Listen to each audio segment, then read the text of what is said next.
I was 18 years old when I got married. I belonged to a very conservative family, a Baloch family, where good daughters never say no to their parents. My father wanted me to get married, and all I said was, if that makes you happy, I'll say yes. And of course, it was never a happy marriage. Just about after 2 years of getting married, about 9 years ago, I met a car accident. Somehow my husband fell asleep and the car fell in the ditch.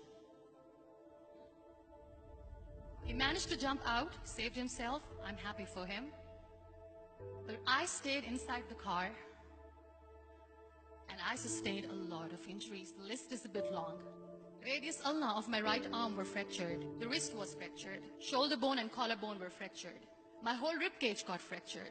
But that injury that changed me and my life completely was the spine injury. Many people came to rescue. They gave me CPR. They dragged me out of the car.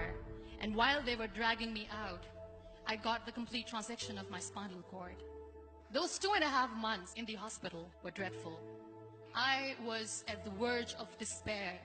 One day, doctor came to me and he said, well, I heard that you wanted to be an artist, but you ended up being a housewife. I have a bad news for you. You won't be able to paint again.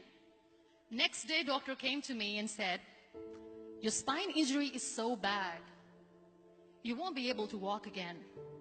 I took a deep breath and I said, it's all right.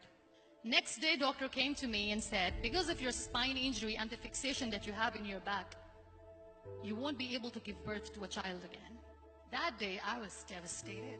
I started to question my existence. Why am I even alive? So what kept me going was, one day I asked my brothers, I know I have a deformed hand, but I'm tired of looking at these white walls in the hospital and wearing these white scrubs. Bring me some colors, bring me some small canvas. I want to paint. So the very first painting I made was on my deathbed, where I painted for the very first time. What an amazing therapy it was. Without uttering a single word, I could paint my heart out. I could share my story. People used to come and say, what lovely painting. So much color. Nobody could see the grief in it. Only I could.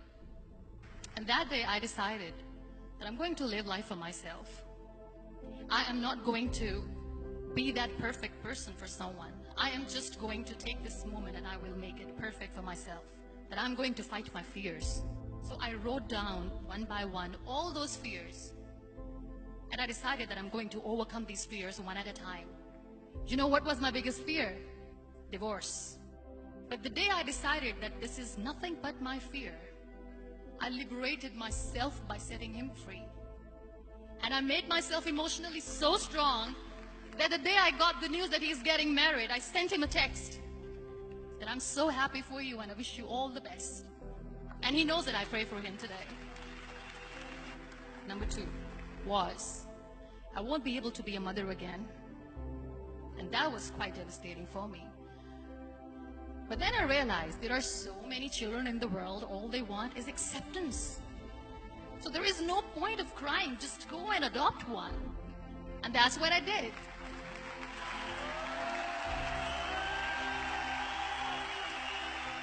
I gave my name in different organizations, different orphanages, and I waited patiently.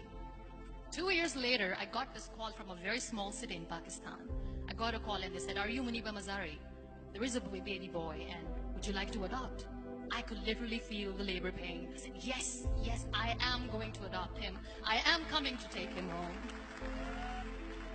And that day, Niall was 2 days old, and today he's 6. You know, when you end up being on the wheelchair, what's the most painful thing? People think that they will not be accepted by the people because we, in the world of perfect people, are imperfects. So I decided to appear more in public. I started to paint. I have done a lot of modeling campaigns. I decided that I'm going to join the national TV of Pakistan as an anchor person. I became the National Goodwill Ambassador for UN Women Pakistan, and now I speak for the rights of women, children. I was featured in BBC 100 Women for 2015. I'm one of the Forbes 30 under 30 for 2016. So when you accept yourself the way you are, the world recognizes you. It all starts from within. We have this amazing fantasy about life. This is how things should work. This is my plan. It should go as per my plan. If that doesn't happen, we give up. I never wanted to be on the wheelchair. Never thought of being on the wheelchair. This life is a test and a trial, and tests are never supposed to be easy. So when you're expecting ease from life, and life gives you lemons, then you make the lemonade, and then do not blame life for that. It is okay to be scared. It is okay to cry. Everything is okay, but giving up should not be an option. They always say that failure is not an option. Failure should be an option, because when you fail, you get up, and then you fail, and then you get up, and that keeps you going. Embrace each and every breath that you are taking. Celebrate your life. Live it. Don't die before your death. Real happiness lies in gratitude. So be grateful, be alive, and live every moment.